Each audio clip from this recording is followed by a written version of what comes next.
All right, so my podcast this afternoon is with Jim Bennitt. I've known Jim since we were little kids growing up in Frankfurt Square, and Jim was a guy that went to Catholic school his entire school time when we were kids.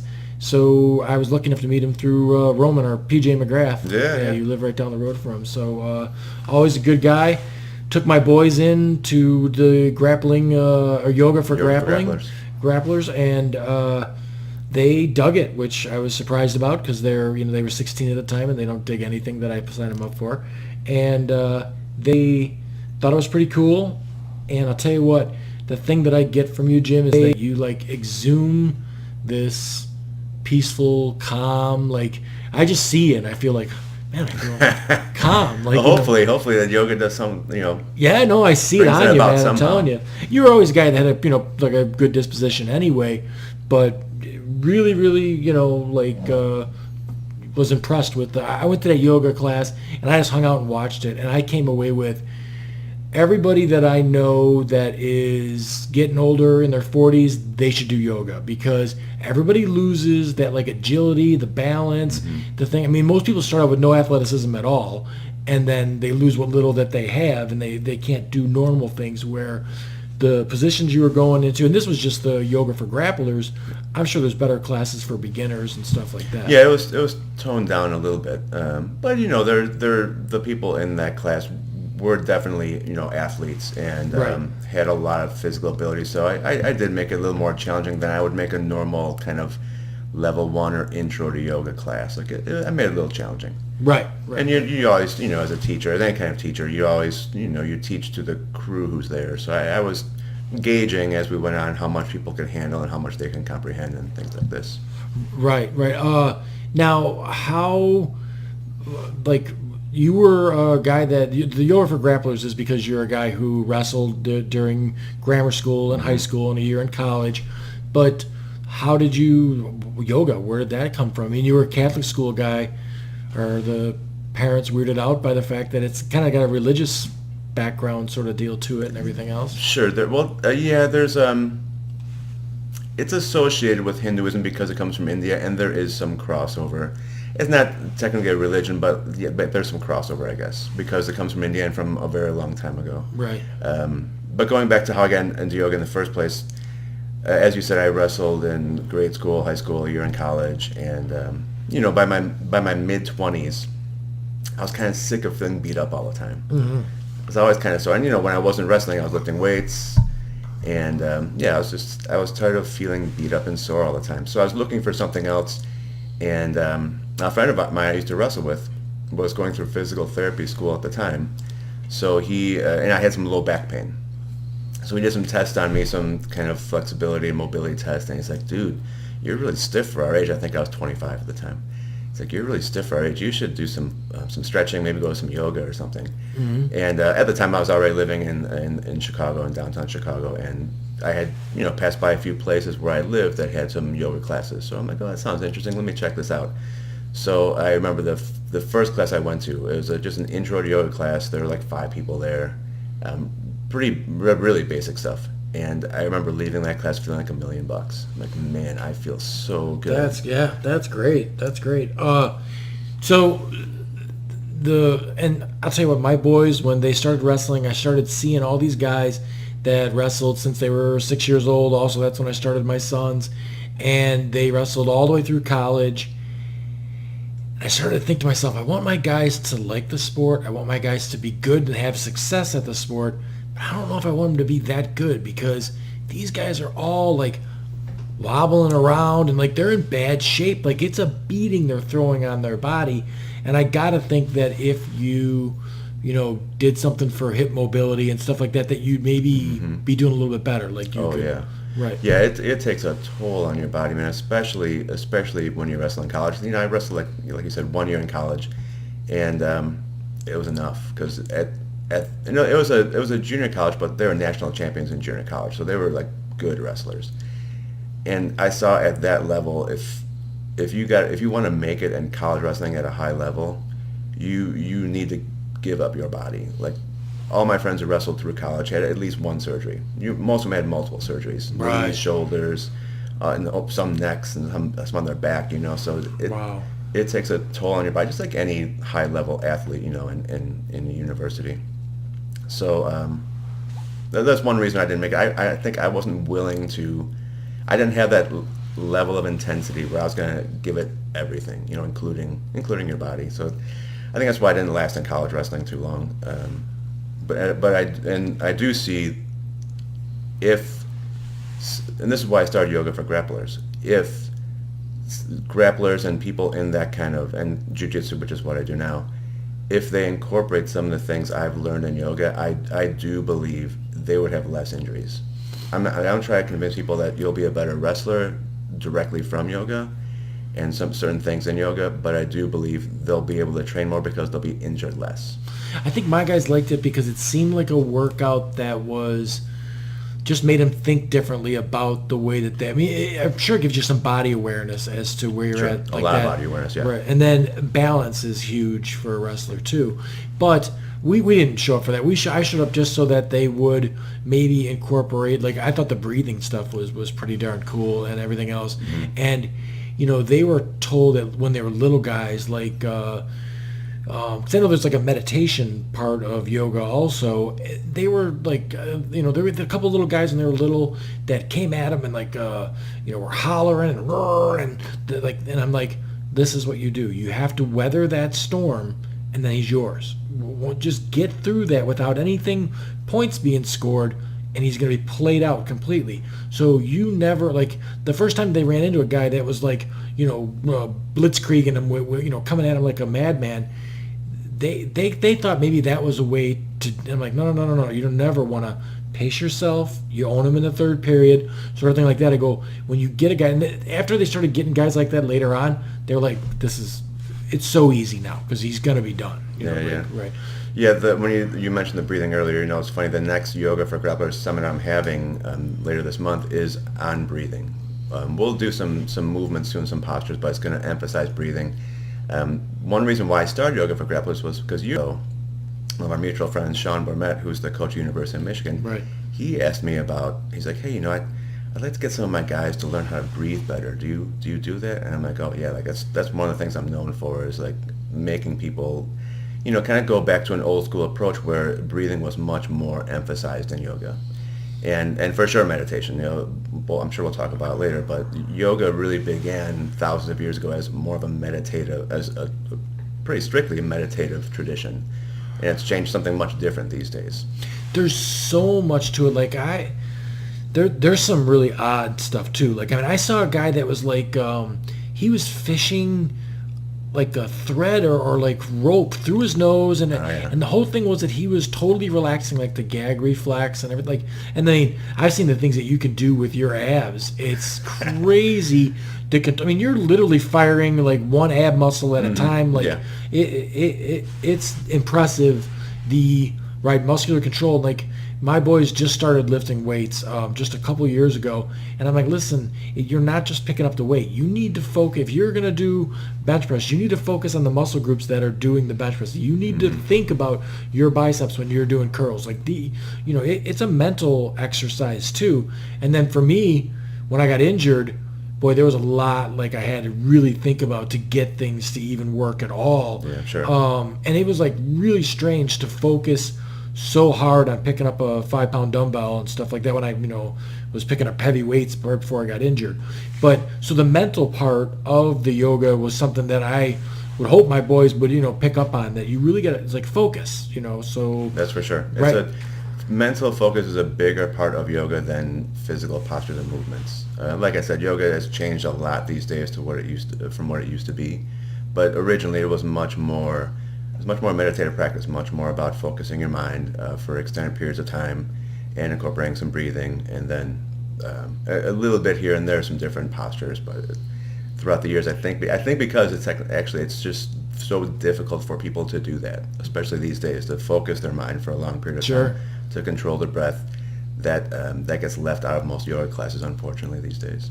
Really? Oh yeah. So I would figured that it's got to be something like like the martial arts stuff where you get a lot of crackpots that are not qualified, but Oh they're... boy, don't get me. Maybe you should get me started. No, Because, I think that's a good topic because, somebody might go out there and, because, like, okay, so I don't have any experience in it myself, but just from my vantage point, I could see one class I sat through, I could totally see like the advantages of somebody doing this. Like, I really walked away from it thinking that anybody that was getting older in years, I don't know how old of people have you had in your classes, like oh, in their 70s. 70s, right? Right. It's So, not. It's not uncommon for someone in their 70s being in class. right, because it's not an impact situation. It's Right. not doing a lot of damage.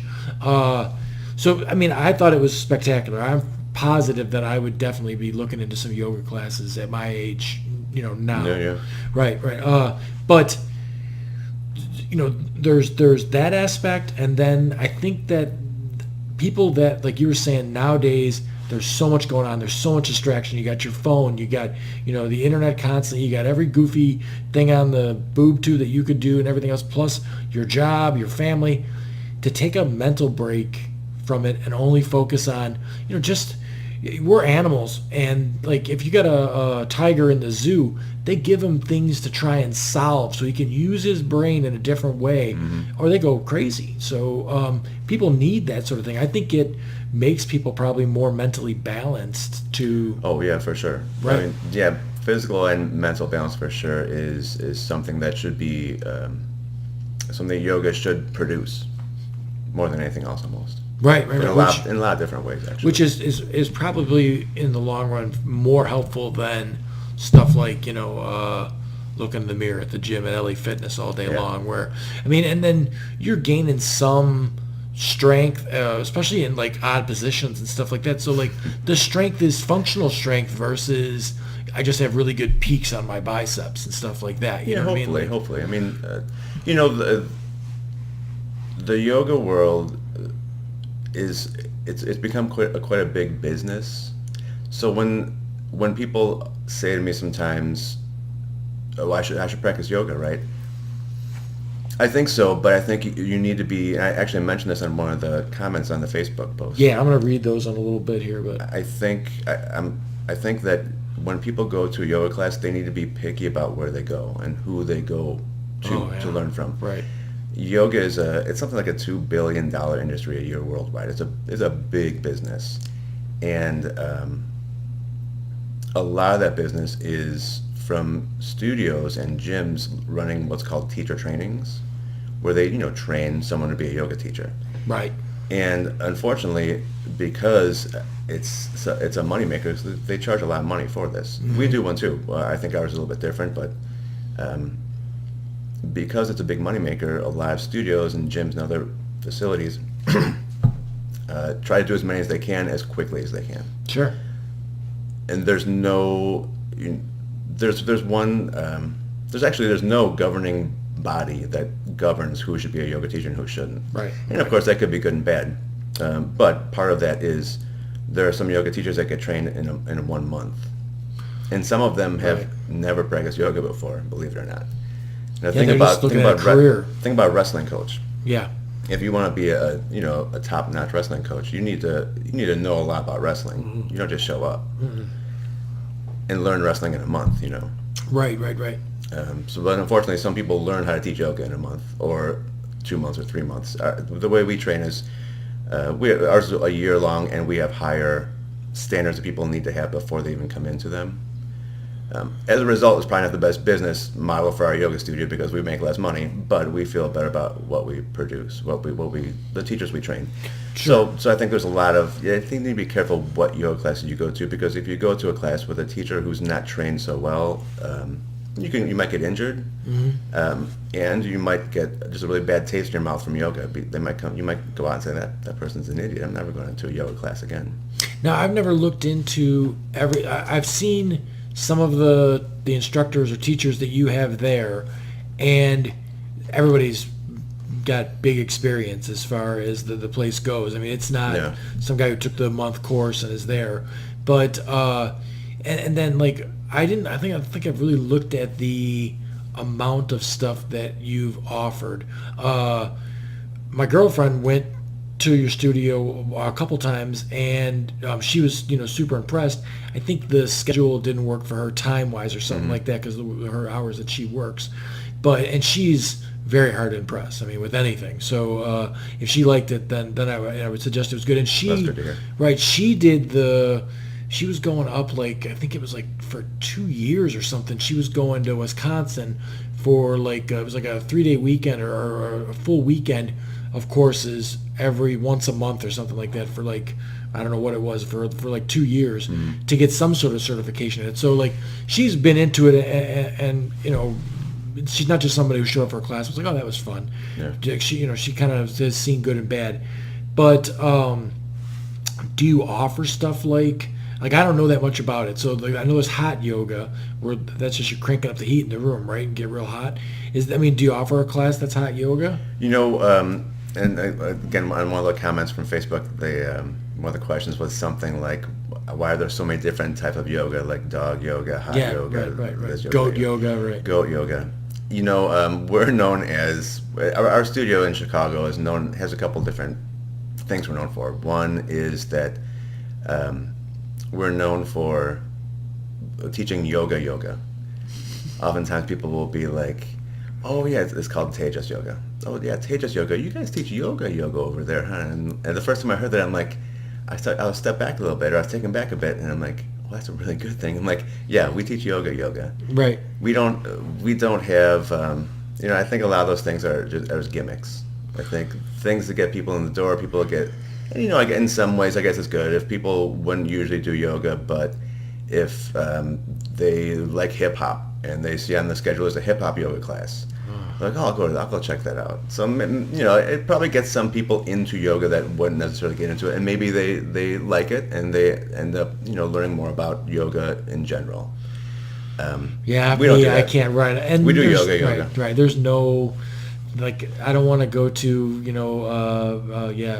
breakdancing, jujutsu, or wrestling. That's sort of like, and they're doing things with. I mean, wrestling's a difficult one to stay into. So they're getting rid of the singlet and they're going to the dry fit, and stuff like that. So that some guys won't be so bashful about wearing, and those kind of things are fine. But in the core of it, you're still doing wrestling, not some other strange thing. Where I know if it keeps people in there, gets people in there, great. But it's for me that stuff's always terrible. It's like getting pizza in Wyoming. It's probably not pizza. They're calling it that, but it's not. Yeah, it's fine for me, I guess, because it like we said, it will get people into yoga, and then if they're interested in yoga and deeper levels, they want to dig a little deeper, then eventually they find our studio. And in a lot of ways, we don't have a lot of competition in at least in our neighborhood for sure. There's other studios around that are more corporate studios that they have all kinds of hot desk, yoga sculpt, the other things that are less traditional for sure. Right. And we're not competing with them. That's their thing. We do something different. And if people want more of a kind of a traditional approach, that's another thing that we're kind of known for. More of a traditional approach where we do physical postures, but we also do breathing. We also do meditation. We have what we consider more of a complete yoga practice, then that's what we do. Okay, and where are you located at? I know you're in the city, but what's the address? In the South Loop, 1300 South Wabash. South Wabash, right. And the only thing I would say is be careful if there's a Bears game. I got a ticket the day we were down there. But it's confusing with the signs. Yeah. Because they say this and this, and then if there's a Bears game, it's totally different. Like there's a total other set of rules. Well, I parked there thinking I was totally good.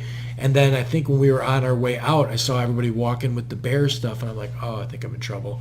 And I got a ticket. But we're really close to Soldier Field, so in Bears season, it's and Sundays, it gets a little tricky parking. Right. But it's a real nice facility. I mean, it was definitely all even the colors of the place were calming and like cool and everything else. It was a real nice setup. So I know that you, when it comes to the yoga stuff, like you have gone to every corner of the world learning yoga. Where have you been? I've been around. Well, how long? What we were talking about when you got started. How long ago was that? It was like 96, 97. Okay, so I was in my mid to late 20s, 96 or 97, and I was sick of feeling beat up all the time.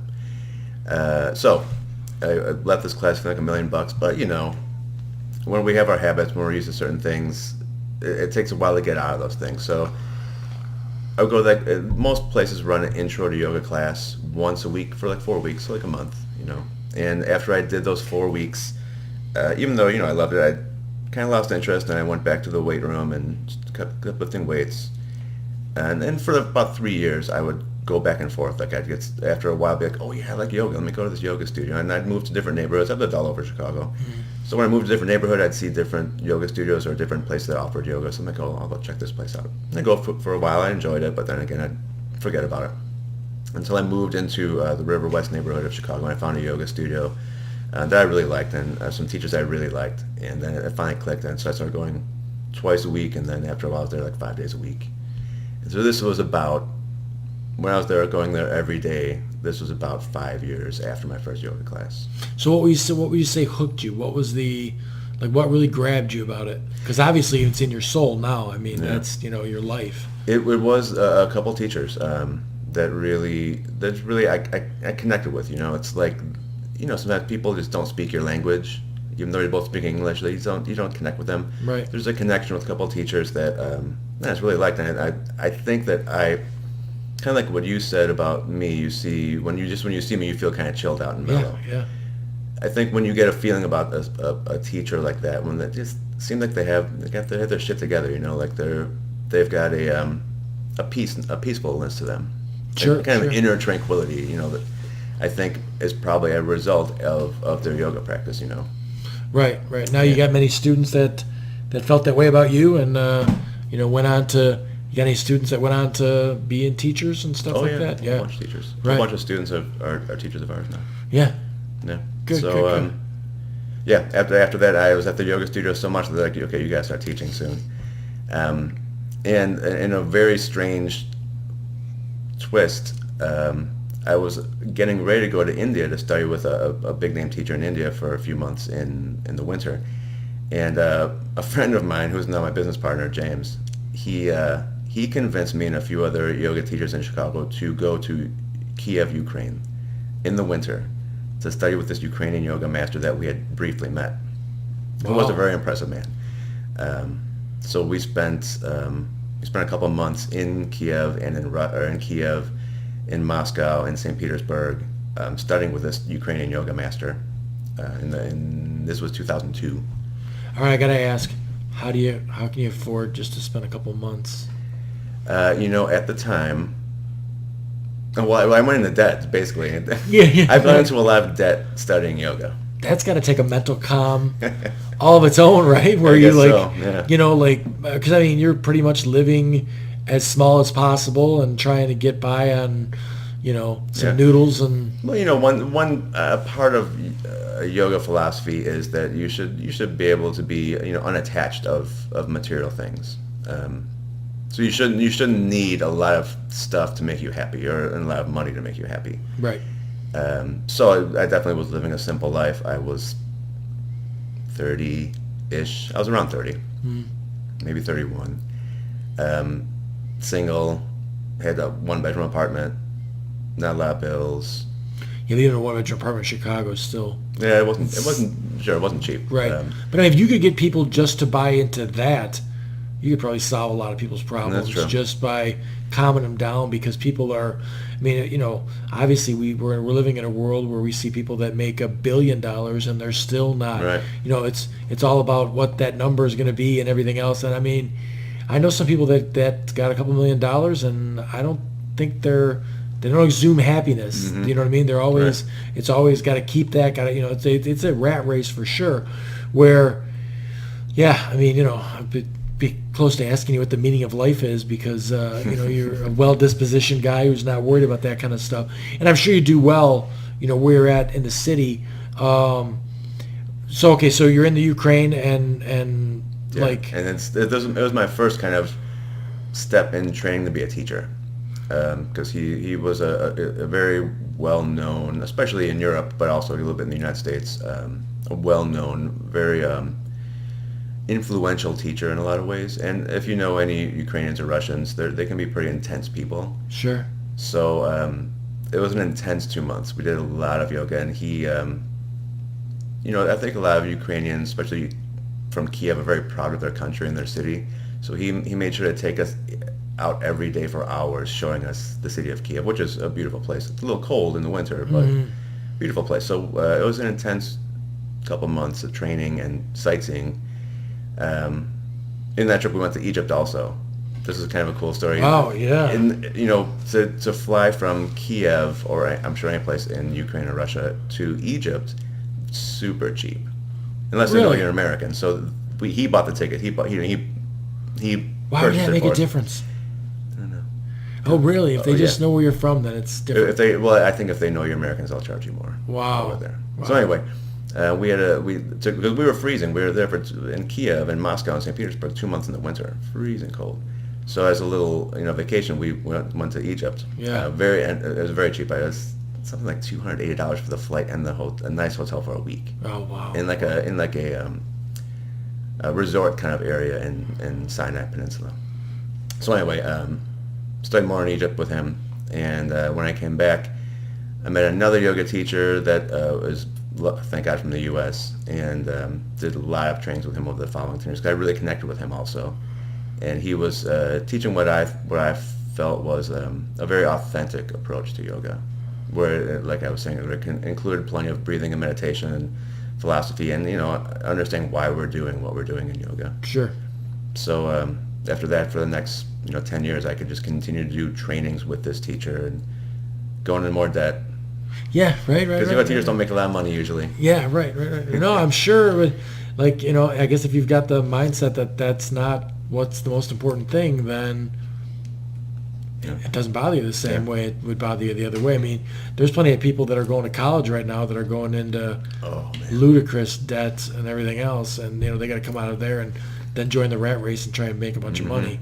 So that's pretty cool. That's definitely going to be different than your local strip mall yoga instructor sort of a thing, or goat yoga, whatever. And I mean, some of those things it's so on the nose that it's a gimmick. It is pretty funny, but so is there anybody that you would say that shouldn't look like that wouldn't be a good idea for them as far as yoga goes? I mean, there's someone that has a heart condition, yoga's still fine, right? Oh yeah, like I said, first of all, you need to do a little shopping around, do some research on especially if you have a condition like that.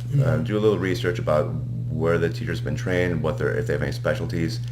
And yoga is such a, like I was saying earlier, such a big field, and it's got so many different approaches to it that it's almost like it's like talking about martial arts. Like you could say I'm a martial artist, which can give you a little bit of a clue of what I do, but man, there's a lot of different martial arts. Yeah. Jujutsu, karate, tai chi, a lot of different martial arts. Yoga's kind of like martial arts in that way. Like if you're saying you're going to yoga class, that can mean a lot of different things. It might be goat yoga, unfortunately. Right. It might be a very hot, sweaty class where you're working out pretty hard. It might be a class where you're lying around on a bunch of blankets and just doing some passive stretching. Okay. It might be you're sitting and just breathing. So it can mean it'll be a lot of different things. For sure, there's an approach to yoga that if you have a heart condition can be very beneficial for you, but you need to be picky about where you go. Right. Yeah. Well, that should be with anything that you do. So I think when I was there, now do you guys burn some incense and stuff like that in the place? Sometimes. There was. I don't think I did, but there might have been someone before that burned some incense. Okay, right. I don't know anything about that stuff. I was just curious as to, the spiritual aspect of it is very curious. I'm very curious about that thing. I'm an agnostic guy. I don't, I grew up Catholic, but, I don't say there's nothing out there, but I'm not, practicing anything currently. But there's advantages. My mom is super, super Christian religion, and it's a social thing for her. She, I would never take that away from her. I mean, it's her life to go to church. My mom too. Right. Yep, strict Catholic. Yeah. So, and it upsets her that I'm not, but, I can't, You asked me that earlier, and I forgot to answer it. Yeah, my parents have been great, man, with just accepting with just the crazy things I've done. Out of college, I started working at the Chicago Board of Trade for a number of years. They were happy about that because your parents want you to make money.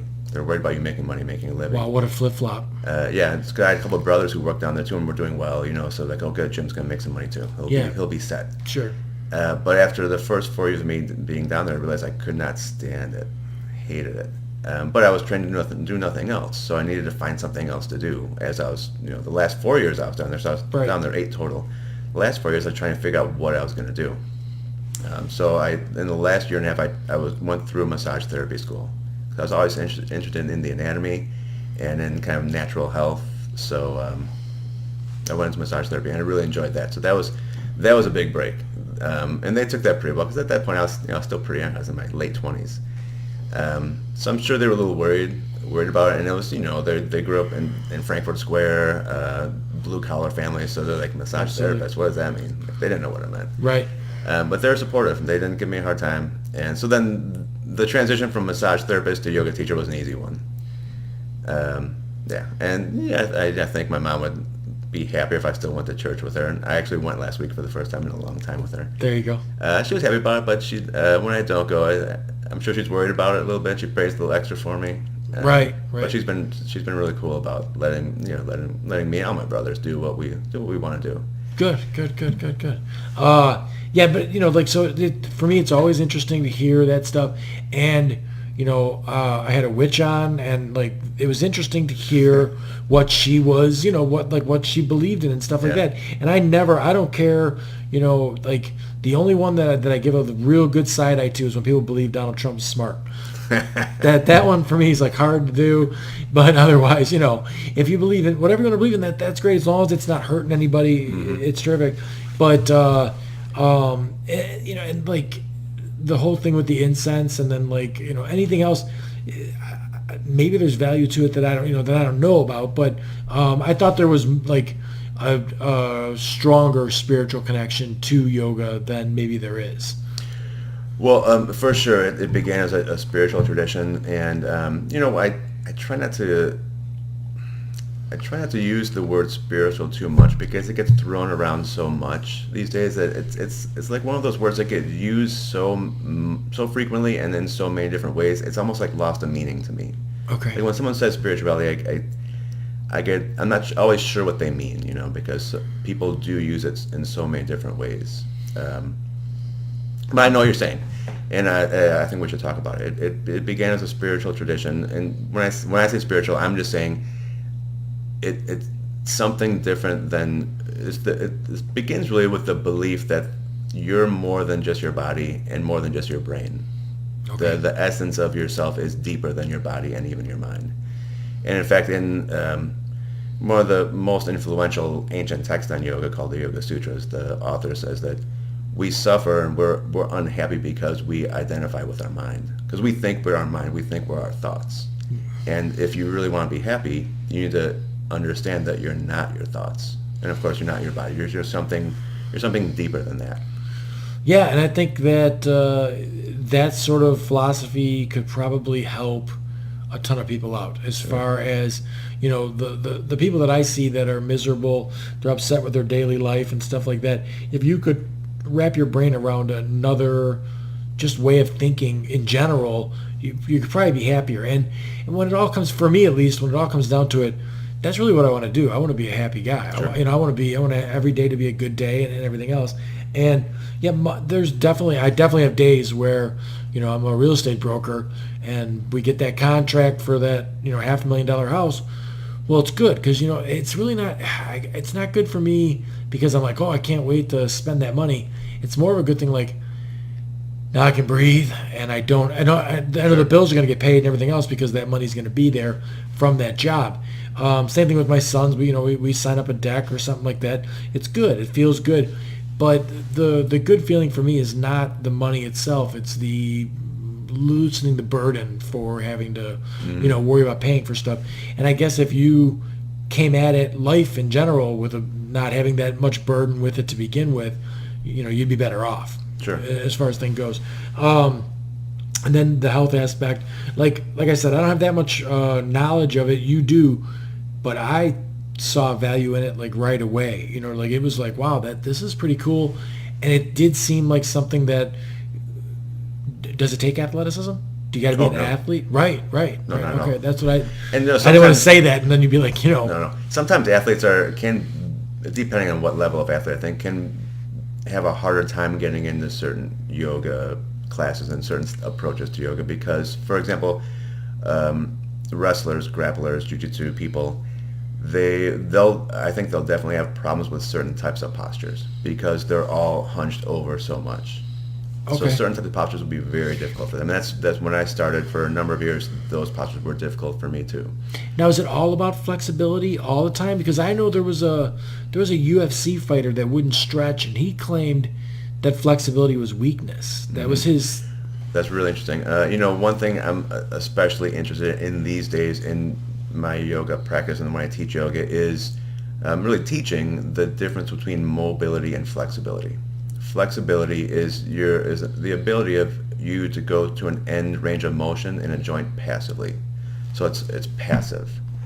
Mobility is the ability to go through a range of motion in that joint with control. So mobility implies a level of strength that just flexibility might not have. Right. So okay. a lot of passive stretching very well could make you weaker. But if you go through ranges of motion with control in more of an active way, then you should not lose strength. Right. Okay. Because a normal person is, if you have a weight and you have it in a certain position, you're stronger there. But if you extend that joint all the way, a lot of times you're weaker in a position Right. that you're not, Yep. past a 90 or whatever it is like that. So I mean, theoretically, with yoga, you could be stronger grappler because you'd be stronger in positions that you weren't normally as strong in. Yes, I agree. If you're doing it right. Yep, I agree. Right. I think Okay. there's this kind of a thing I keep in mind anyway, a principle that talks about the end strength in your end range of motion. So when you're going to an end of you could think of it as a stretch, or I think of it as a range of motion, still being strong there is Right. super important. Yeah. For everyone, including any kind of athlete and a wrestler. A wrestler, for sure, Being right. extended but still being strong, as opposed to if you just do a lot of passive stretching, you can get weak there for sure. I was surprised at the amount of the one class that we went to. There was, I think, almost 30 people in that it's good class. size. Yeah, and everybody had on some sort of jujitsu stuff. Like they were definitely coming from the jujitsu for sure. Yeah. I think my boys might have been the only guys in there that were wrestlers. I think so. Since then, there's been a couple wrestlers, but yeah, it's been. I just have more of a connection with the jiu-jitsu world these days because I've been active in jiu-jitsu for the last 7 years or so. It's also more of an adult world too. That's true. There's more adults that it's hard for adults to wrestle, man. It's really hard for someone out of college to find a place to go wrestle. Yeah. I don't even know. Right. I don't know if I don't know any of them. I mean, we see probably 1 or 2 tournaments all summer where there's like a veterans division, and there's 4 or 5 people there, and that's it. Like there's not enough people. The jiu-jitsu though, you go to one of those. Lots of adults and lots of all kinds of people, and it's great. So I got a lot of the jiu-jitsu guys and girls to come and do some of these, and it's been helping them quite a bit, and it's great to see. I really enjoy it. Now, what are some other like crazy? Okay, so can you make a guy a sexual dynamo? I heard there's a sex aspect to yoga where you can. No, nothing. I think just being in. Not that I need it or anything. I just That's a really funny statement because certain aspects of yoga, certain schools of yoga preach celibacy. Really? Yeah, and I think where that theory comes from is that yoga, especially when you're getting into more of the physical practice of yoga, it should make you better at everything. It should make you better at everything physical, right? Including sex. Sex, sure. Now, I thought like Sting was into something that was like. You'll be referring to the term Tantra. Yeah. Tantra is it's also a philosophy and a spiritual tradition very closely associated with yoga, and there's crossover. it's philosophy, though. And generally speaking, yogic philosophy is a little bit more about being very unattached to the material world and to possessions and things like that. Okay. And generally speaking, Tantra is the opposite. It's a little bit more about being able to enjoy the material world. No, really. So a little bit more about, yeah. And again, this is generally speaking because there's a lot of different approaches and different philosophies within yoga that even contradict each other. But generally speaking, yoga is teaches more that the material world, your body included, is going to get in the way of your spiritual growth. So you should ignore it. Don't pay attention to it. It's gonna hinder. It's not gonna help your spiritual growth. It's gonna make it harder to grow spiritually. Where Tantra says that that's not true.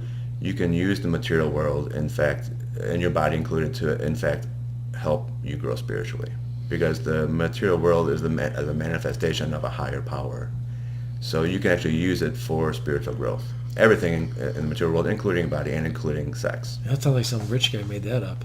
But I have the other philosophy. The times in my life that I'm the happiest are the times that I'm not worried about that stuff at all. Like I don't care about that. For me, a lot of fishing and stuff like that. If I'm standing on a boat in Canada and there's eagles flying overhead and I'm just fishing, like doing my thing, that's way more relaxing to me than even if I was in the midst of making, when I was full out general contracting, I was making a lot of money all the time. Every time there was a job that was done, we were getting big checks. It's still way more stressful than relaxing and not worrying about that sort of thing. For me, yeah. I mean, everybody's different. We're all unique in our own ways. But I guess I would definitely fall into the not that philosophy. But yeah, and I think for a modern day, especially a modern day American yogi, you for sure need to find the balance, because now explain that though. What's a yogi? I want to go back to the balance in a second, but is everybody that is a yoga instructor a yogi? I mean, you could say anyone who practices yoga is a yogi. I think. Oh, really? To me, it'd be anyone who's taking a serious interest in yoga, meaning they've studied ancient tech. They studied where where it came from. It's about 5,000 years old, at least 5,000 years old. So someone who's studied where it came from traditionally, studied how it's changed throughout the thousands of years, continues to learn more about it and help it to evolve. To me, that's someone who's a yogi, who's got a serious interest in it. Okay, so pretty much just an old word for a geek. Someone who's really like a geek, right? I mean, a geek is not a bad, right? Not a bad, geek. Yeah, right. Not a bad. I don't think geek is bad at all. Like I look at people and like, man, those are the people that I want to get on my podcast because I want someone to learn something from the whole thing. Oh, there's for sure people who consider me a yoga geek. Yeah, right. Sure about that. And I would take it as a compliment completely. I mean, Yeah, I wasn't offended. Right. Because those are the coolest. I got a guy that's, and I'm sure it won't be for everybody, but he's really into the history of like the railroad and trains and stuff like that.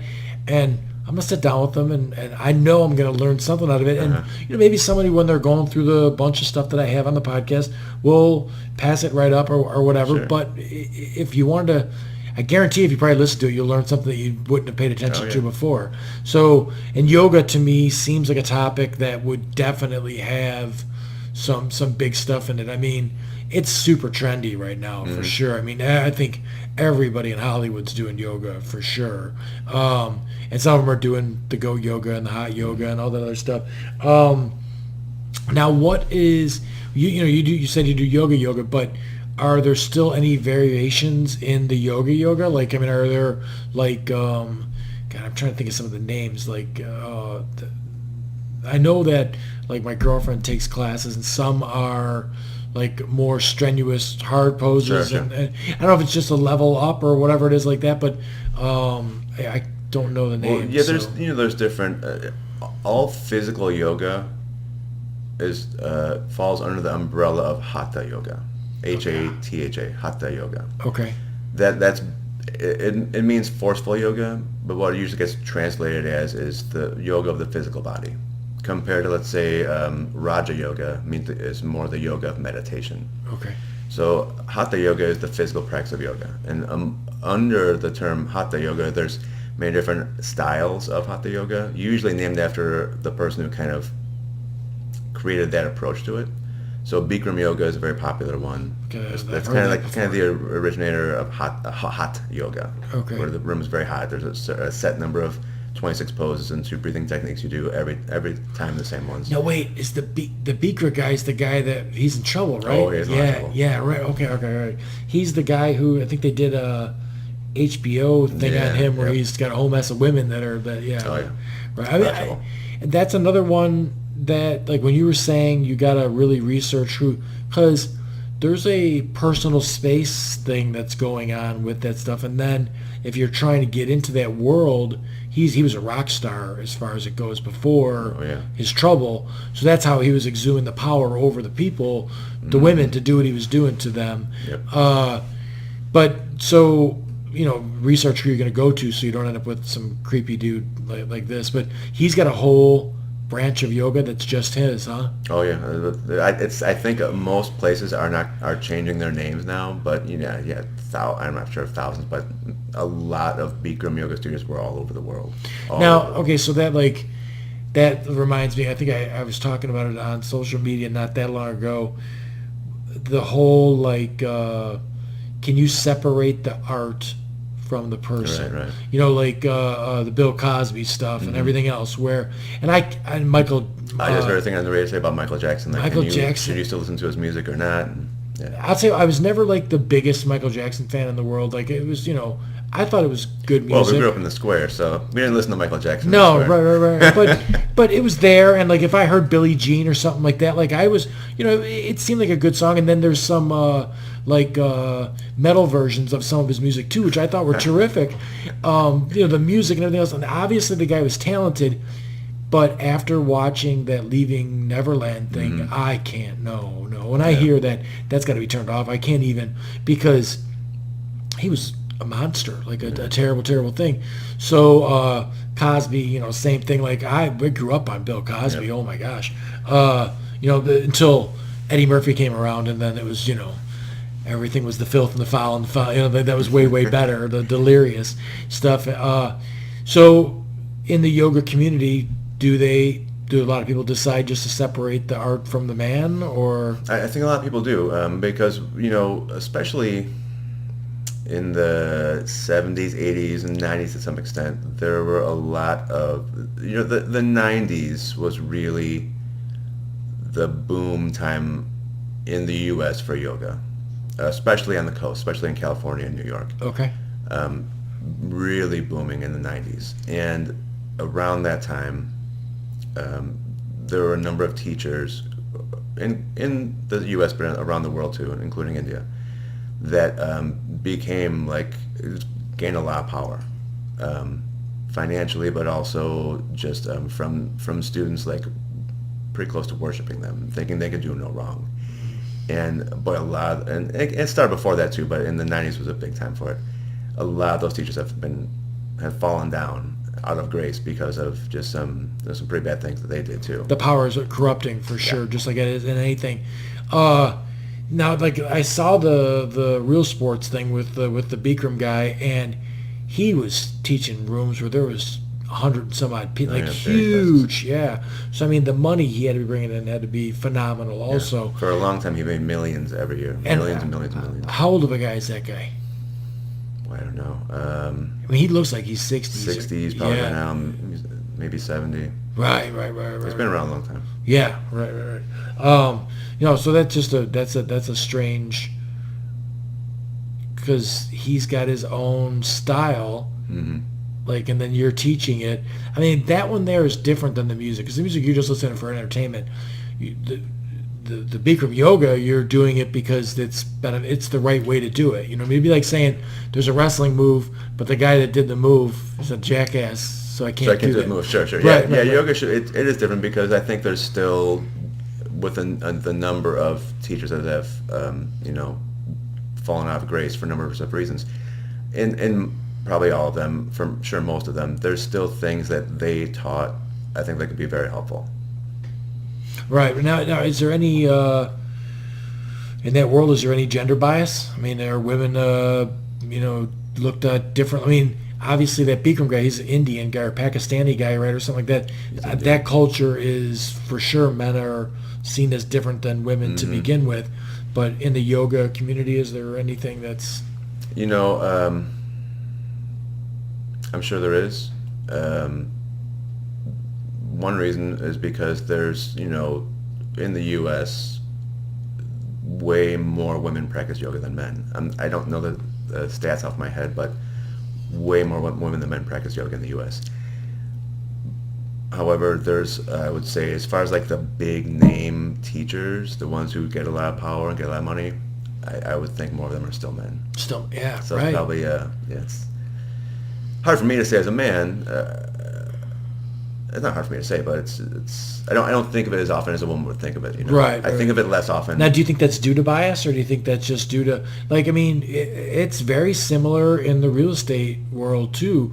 Like, as a real estate broker, when I look around, most of the guys that are killing it, they're guys, and I don't know what that's about, to be honest with you, because I think it's easier to be a real estate broker if you're a woman, because dudes are stupid and they will just go online and find the one with the glamour shots that looks the That's best. true. She doesn't know a damn thing about anything. Like for me, like I've been 20 years in the housing industry as far as a builder goes, and then 10 years as a real estate broker. If someone says something about the place with the Mansford roof or this bungalow or that, like, I know house styles, I know what the parquet flooring, like everything that's in there, I've got the knowledge as far as that basic stuff goes. And then all I was doing with the housing market or housing industry before was contracts. I wrote contracts. So when I went into real estate broker, I'm writing contracts again. So it's just the same stuff on another level, where you get some women that just like to watch a lot of HD TV, and then they go into being a real estate broker. I think the initial get in to make a living is easier if you're attractive, because there's, it's terrible that's what it is. But like I said, guys are dumb, and right away, if she's good looking, I had a client who was like, "Yeah, you seem to know everything you're talking about, but man, did you see this?" And I'm like, dude, I go, and I'll talk you out of it, whatever. But I would think that, most of the people that do yoga, I would think there'd be an advantage to being a woman in that situation. Just because if I'm a woman, I'd rather have a woman moving me into position. And, not to say that there are not very well-known and very successful women teachers, because there for sure are. There are for sure some very powerful, well-known, very successful yoga teachers that are women. But it doesn't match up how the number of women compared to the number of men who practice yoga, and then the number of men who get to the highest, very high statures of teaching. My wife is a choreographer, and she has a very similar problem in the world of dance. Whereas in the world of dance, there's usually more women than men, but when it comes to the big name dance companies, like, I don't want to name any, but when it comes to the big name dance companies, most of them are run by men. Right now, is there because the real estate world, and maybe in the choreographing world and yoga too, there's a cutthroatness to the real estate stuff. You know what I mean? Like if you can get that listing versus the other guy getting that listing. So I don't know because besides like I like women, I actually like women. Like a lot of my friends are women. I enjoy hanging out with them. Like they're I don't want to, fuck it. They're better than men in a lot of respects. Like as far as so I got injured 16 years ago, and what I really know from that experience is, thank God I wasn't a woman that was injured in the same way. As far as relationships go, women have been great with me as far as dating and stuff like that goes. Like I have had no problem dating decent women, women that have careers, all that kind of stuff. But guys are shallow. I mean, a guy dating a woman in a wheelchair is that's an anomaly to me. And I know it happens, but not on the same, frequency and everything else. So I'm coming from a place where I actually think women are better than men in a lot of regards. So I am a lot of times perplexed by all the industries that a man does better at. Is it the fact that he will do unscrupulous things to get to the point where he wants to get to, or is it the ambition thing where a woman's just not as ambitious to?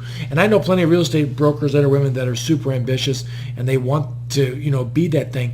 But if I go office to office to office, except for a few, it's generally a guy that's on top of that situation. I think in the little bit I know about the dance world for my wife, I think there is, especially when you get to the bigger companies that basically produce a lot of money and raise a lot of money, there is that cutthroatness. In the yoga world, I don't think there is. I mean, there shouldn't be. There's probably more than there should be, but it's not to that level of what you're talking about. Right. Because I mean, like I said, in the real estate world and the yoga world, I would think there'd be distinct advantages to being a woman. Like, I mean, I had my picture taken for my real estate stuff, and it's not a glamour. Like, I'm not trying to be good looking. Mm-hmm. It's just, this is what I look like. So if you see me, sort of a thing, like a recognition thing where, I understand that there's not a lot of guys as many guys in yoga as there are women, but I would just think that if there was a guy, he would sure like to find an attractive yoga instructor. That sounds, like maybe there's a chance. Yeah, some guys do that. Yeah, right. I think some guys, some of my guy friends are like, they don't want to go. I don't want to go see you, Jim. I want to go see like a cute girl teach our class. Yeah, right. I mean, when we were in the grappler one, it was obviously mostly guys, but I'm positive, being just a shallow guy like I am, that I'd like to see women doing yoga. That's probably, it's probably right there with women on trampolines. It's probably, not something I should be doing. But so it would seem like that world's the same thing. There's a lot of advantages to being a woman. It is perplexing sometimes because, there's definitely right-wingers out there that I've gotten arguments with that say stuff like, well, the reason that men don't make, men make a little more, or whatever it is, the dollar, and then a woman makes 80 cents on the dollar for the same job, is because of their choices and the stuff that they're doing. And I don't know if that's true.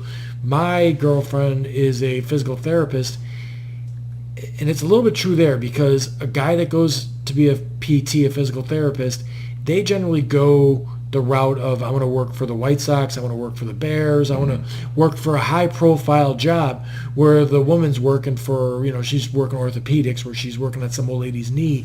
The money's not the same if you're working on that knee and you're working on a tennis player's knee. So I don't know if that's got something to do with it in yoga, but I would always like to see things be more equal, equal as possible, being the big I think the progressive hippie that I am. The teachers I'm thinking of about the more male dominated and like senior roles as yoga teachers, they are the older generation, a generation above me, and I do think possibly the younger generations than our generation in the yoga world will have more women at those high kind of profile jobs, owning more studios, running more trainings and things like this. Sure. Now, what I know, you got you and how many people are there, instructors? We have about, including myself and my business partner James, probably, I think we have 13 teachers right now. Oh wow! I know you guys do some. There was, I think, on the website I saw like some like kind of festival kind of things that you're doing in the city. I thought it was like or workshop, maybe. It was a better word. Well, we always have workshops going on every weekend, meaning like 2 or 3 hour, like little longer classes where we dive deeper into something more than just like moving people's bodies around. Like, there'll probably be some lectures, practice some certain things for longer periods of time. Yeah, we have those every weekend. Now, there was a guy that I saw him on Joe Rogan's podcast years ago, and he was a guy that was using breathing to Wim Hof. Yeah, Wim Hof. Yeah. And he used to be a yoga teacher. Is that he might still be a yoga teacher, right. But he studied some yoga. He was on there, and me and my sons watched it for 15 minutes, and then we tried what he was doing. I held my breath for the longest I ever held my breath for by doing the thing that he was saying to do. And it was amazing. I'm talking about my sons did it too. I held my breath for 2 or 3 minutes. And I was like, I don't think that I know I used to hold my breath a decent amount of time, but never like that. And it was just off of he was taking half his breath out and so amazing stuff just from the breathing stuff. There's no physicality. I could come to a class like that. I mean, I'm paralyzed with my chest down. I could come to a class like that and learn. But there's a man that's kind of known as the godfather of modern day yoga, an Indian man named Krishnamacharya. He has a bunch of really cool quotes, but one of his quotes was, "As long as you can breathe, you can practice yoga." Yeah. I was saying earlier, way back, thousands of years ago, yoga was very much a meditative tradition where you were sitting and meditating. Yeah. About 1,000 years ago or so, there was a group of yogis that decided that they thought they found a better way, because ultimately yoga is about finding a higher state of consciousness, kind of raise your consciousness, raise your awareness, and meditation was it for a long period of time, just meditation. There's a group of yogis, though, probably about 1,000 years ago, that thought that they found a better way. They still did meditation, but before they did meditation, they did some different physical postures, and they did a lot of breathing. And they found that there was a quicker way to this higher state of consciousness. And it included a lot of things where there's some rapid breathing, there's a lot of really slow breathing, and there were long periods of time where they stopped their breathing. And their idea was, going back to what I said earlier about one reason ancient yogis thought we suffered was because we identified with the mind. And the whole idea was, like, stop identifying with your mind, identify with the essence of yourself, something deeper. These yogis that were doing a lot of the breathing, they found that if they were able to stop their breath for long periods of time, their mind would stop also. So that was their approach to getting the deep states of meditation. First, doing a little physical postures, little physical. So it's like origin. The string, cleaning the body, getting the body healthy first, but then doing a lot of breathing, and the breathing would get them to those deep states of meditation faster than just meditation would. Okay. So explain. So I think a lot of people out there, meditation would not be something that they really understand. I mean, is there a way to use? I've seen people that want to use meditation to actually obtain their material goals.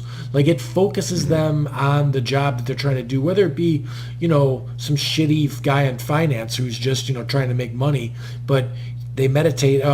Jim Brown, a football player, was a guy who was the opposite of, you're in the locker room, rah, rah, rah, and you bang on the thing. He was the opposite. He would sit there and he would focus himself on, I'm going to knock him down. He went through a game in his brain quietly, and it was a form of meditation that he did. So if you were to explain to somebody that doesn't, never meditated, like, how would, because obviously there's huge benefits to the meditation, because that's pretty much the basis of there's, and even these days, there's a whole bunch of studies done by Harvard and big name reputable universities showing how meditation actually changes your brain. Through enough meditation and different approaches, your brain changes, from what they can tell. So yeah, it's for sure, it does something positive. So what exactly is meditation? Is it just what do you do if you say somebody wanted to right now, somebody listening to the podcast was like, I'd meditate, but what exactly is that? What would you do to start someone out in meditation? There's I think a lot of different approaches to it. The yogic version of meditation, the yogic approach to meditation, is to first focus your mind on something, to make your mind very focused and one pointed on one thing, until you focus on it so much that you forget about everything else. So if I'm focusing all my attention on that bottle of water over there, if I focus on it so much, well, I mean, it turns into a meditation. That's meditation. You're focusing your mind on one thing, so it's not wandering, jumping around, which is, your mind's nature is to jump around to a lot of different things all at the same time. Sure. It's what it needs to do to survive. But, so I'm not saying your mind should always be focused on one thing. It needs to be, your mind needs to be active. Your senses are always taking in a lot of information. But focusing your mind on one thing for a period of time is super beneficial in every aspect of your life. Like, what could help you if someone had insomnia? Could you, because for me, if I wake up, something happens, I sleep real late, 3:30 in the morning I wake up, it'll be an hour and a half for sure before I go back to sleep, just because my mind I start just solving this problem, I'm thinking about what I got to do tomorrow and everything else, and I sometimes I'm like, man, stop, you got to stop and just go to sleep. Well, there's some crossover for sure with breathing practices and meditation. Because some approaches are very much, and I mentioned earlier, you focus your mind on one thing. You could focus your mind, or you could focus your awareness just on your breath. It's a pretty traditional and pretty simple way to do it. You just focus on your breath, not controlling your breath, not trying to stop it. You're just being really aware of your breath, feeling your body breathe. You can also, for that, what you're just talking about, if you have insomnia, a pretty beneficial technique to do is just focus on slowing down your breath. Just using a little control so you slow down the momentum of your breath, especially your exhale. If you slow down your exhale, for most people it has a pretty calming effect on the nervous system. Good. Okay. That's what I would suggest. Yeah, right. All right, good. Like, what else would somebody, like, why would someone else seek out meditation besides, like, insomnia and stuff like that? Anxiety. I mean, Just, there's good crossover between anxiety and insomnia for sure, but for sure anxiety for better performance in things like sports, and pretty much everything in life. I think meditation, depending on how you approach it, could be very beneficial. Okay. Yeah, I mean, I was always curious about it myself, and I always felt that, like, with my sons in wrestling and stuff like that, there are definitely coaches, that are like, you gotta get mean and you gotta be mad, and I'm like, you know what? I don't know. A lot of the fights that I got into, I did much better when I was really kind of like, I slowed everything down and made it smaller. I didn't fight angry. Yeah. I kind of fought like really calm, and like, I'm going to do this thing to you. I think it depends a lot on the person, because I was the same way. Before a big wrestling match, and there's a lot of pressure, if people were like in my face, like screaming at me, "Come on, Jack," it kind of got me shooken up more. If I looking back on it now, had I known anything about yoga, it would have for sure helped me be a better wrestler, because I think one big thing about yoga is, especially when you apply it to modern day life, it should help you get shaken up less easily, physically, but mostly mentally. It should help you. It's not going to stop your stresses at all. You're still getting the same stresses. You still have to pay your bills. You're still going to have to do whatever.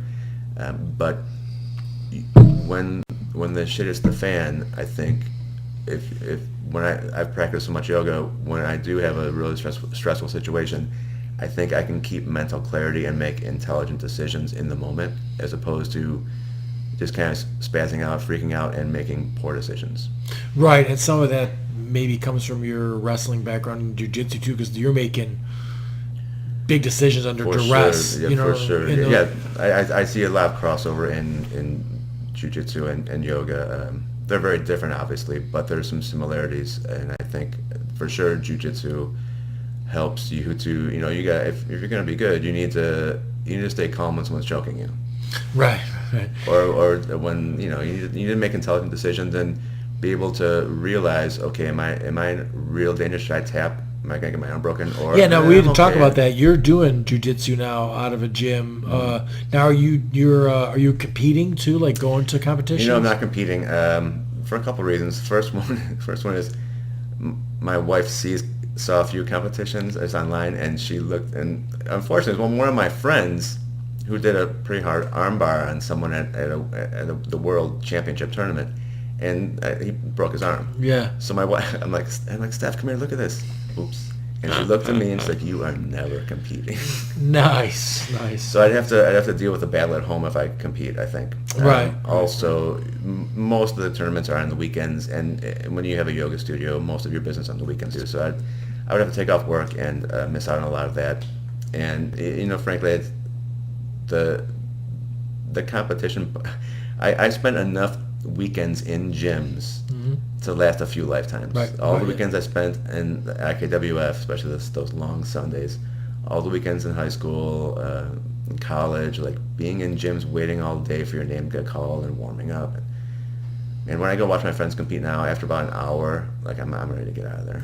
So I'm not sure if I want to compete that badly. And you never know, I might. But not right now. I'm what they call a hobbyist. Right, but you're getting so you're doing a yoga for grapplers, and you're a grappler. Excuse me. So you're getting the feel for what you're doing in the yoga for grappling, and then you're going and practice grappling. So, is that class evolving for you as far as that goes? Oh, for sure. Yeah, I think I'm such a good experiment on myself. I go in because after I stopped wrestling in college, I spent a good decade, more than a decade, but for sure a decade, solid decade, where everything I did was about yoga. I only read books about yoga. I only had yoga friends. I practiced yoga a few hours every day. Everything was yoga. But after a while of that, I started missing feeling beat up from wrestling. And just other things in life, probably. You need Yeah, to have I another missed some of that focus. stuff. So for a while, I forgot it was like to have a wrestler's or a grappler's body. But when I started going to Jujutsu, so I really missed it, and it took a little while for me to get in, to find a place, that I liked. But I found a great gym and some great people there, some great instructors.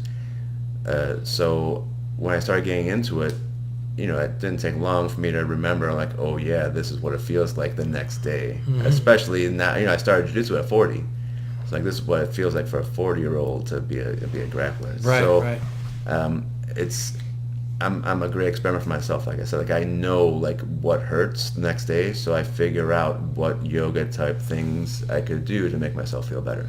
Yeah, I definitely get my boys back up by again once we get some sort of lull in the whole wrestling's insane. I mean, they're wrestling today in Downers Grove, and they'll both get 5 or 6 matches in one day. And I'm sure tomorrow they'll feel it on their neck, they'll feel it on their shoulders, all that stuff. So it'd be Do nice. they miss a lot of school on Mondays? You know what? No. I think I missed a lot of Mondays, man. Did you? Yeah. In the wrestling year, during the No, wrestling season. they miss more.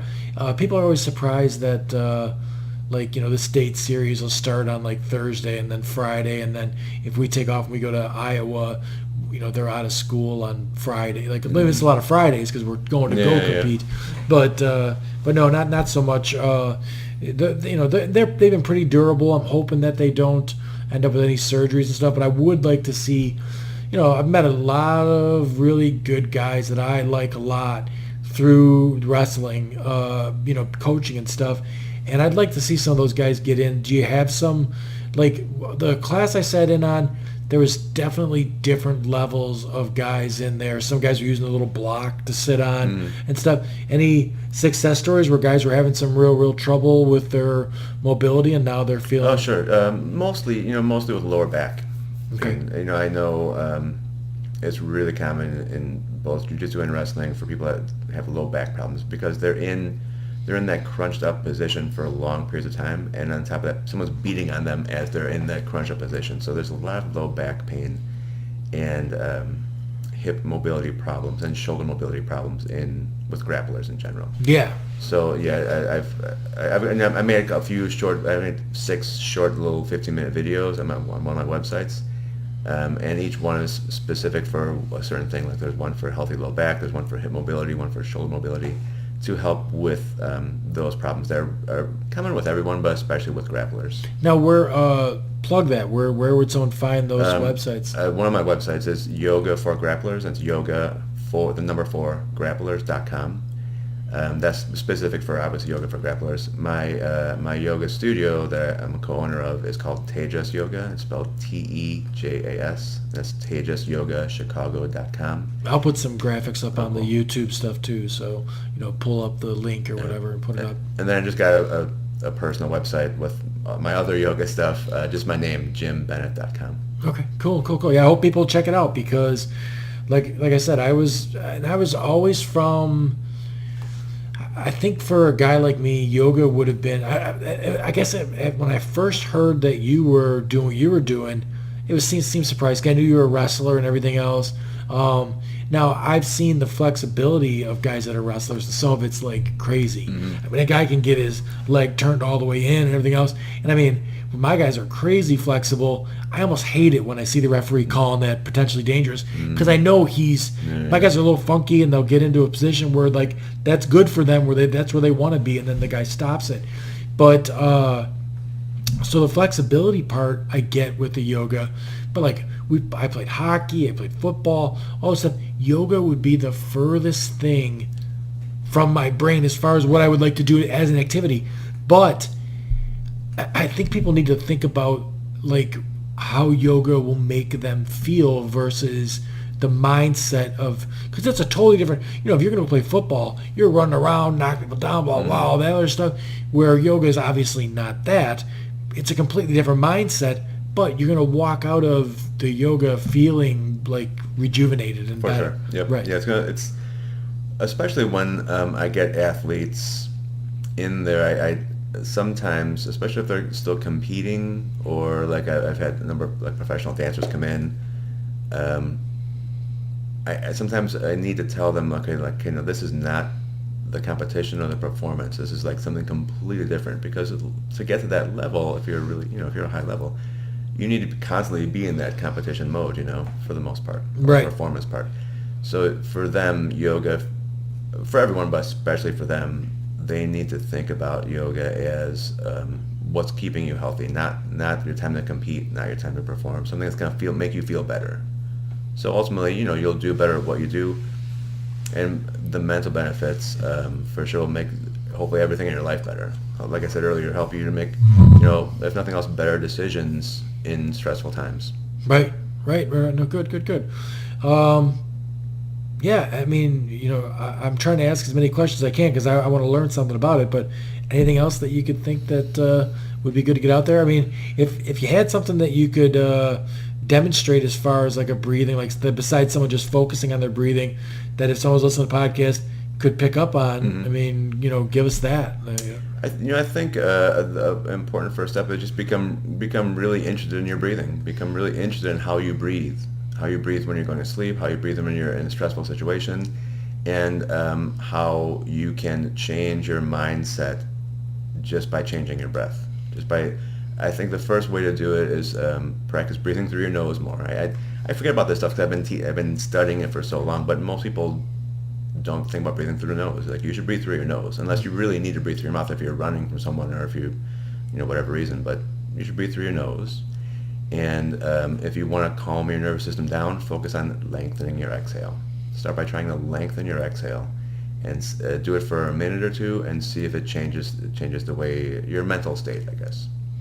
Right, good. I think that's simple enough, and just about anybody could give that a go. And I can't imagine how somebody can't get calmer by, like when you were in the class, like you were like doing something where you're making a sound, like it wasn't like a real sound, but it was like a little bit of something with it. And I'm sitting there observing. I'm like, yeah, that's all right. Yeah, tighten up your esophagus that little bit and stuff like that. There's in yoga, when you do different breathing techniques and you control the breath in different ways, it's called pranayama. Prana is like chi, the vital life force. And Right. Yama means to control. So in some way, with the breathing in yoga, you're controlling the breath. In most instances, you're creating a valve in your respiratory system, which enables you to lengthen the breath. So there's a way to breathe through one nostril at a time. If I block off one nostril and I press on the other nostril lightly, I'm making that valve that I'm breathing with smaller. So it's going to help me to lengthen the breath. It's going to help me to get more control over the breath. Sure. What you're just referring to, they call it ujjayi pranayama. You lightly contract your throat. So in this case, your throat is the valve, and it becomes a little more narrow, which helps you to lengthen the breath. Right. In most cases, you're trying to lengthen the breath. There are some cases where you have to try to speed it up. So generally speaking, if you slow down the breath, it slows down your mind, makes you more calm. If you speed up the breath, it makes you more alert. Now you've got on social media, you've got tons of really cool poses and stuff that you do, and then like the other one that I was super impressed with is the abdominal stuff. Mm-hmm. Now, how long does it take someone to learn? Because like to explain this to someone who's never seen it, or just listening to this in a podcast, like it's like a belly dancing kind of a thing. Almost, That's yeah, right.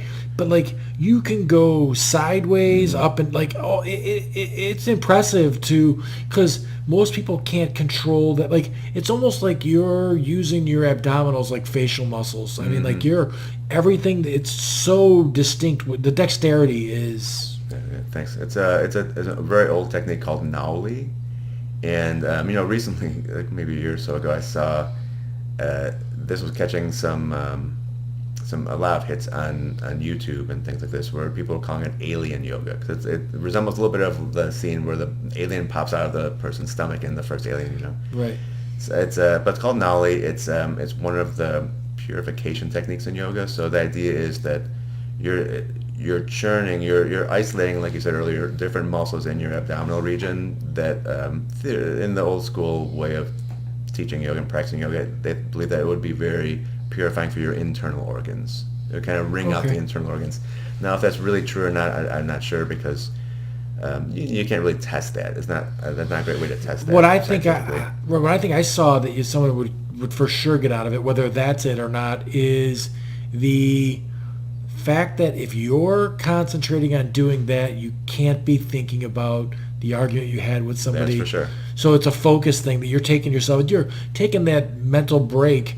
You go in for a class with you, and at least for the hour that you're there, whatever how long you're not thinking about your problems. You're thinking about exactly what you're doing. Yeah, so it's for sure a focus. It's the technique we're talking about in this Nali. It definitely requires a high level of control of your body, especially to a part of your body people forget about as they get older. Yeah. It requires quite a bit of control of your breath because you're doing it all when you're empty of breath. You exhale and you stop breathing, so your diaphragm muscle moves up, so it gives room for you to suck the navel back and hollow out the abdomen, and then isolate different parts of your abdomen. So it has some benefits. It's the biggest part, I think, is control of the breath. Your ability to control the breath and control your body in a way that you don't usually do. And you'll for sure focus your mind while you're doing it. Right. Cool. Well, I would highly recommend that people go in, obviously, to Jim or one of his other instructors, because they are quality guys who do just yoga, not anything else. If you want goats, obviously go find goats. But otherwise, we'll wrap it up. I mean, it was a good time. I definitely learned more just from talking to you than I did even just watching the class and everything else. And then obviously girlfriend's into it, so I hear about that too. But as usual, subscribe to my YouTube channel, like the video, check us out on iTunes or Google Play for the podcast, and thanks for tuning in. Thanks, Bill. No, absolutely, Jim. Thank you.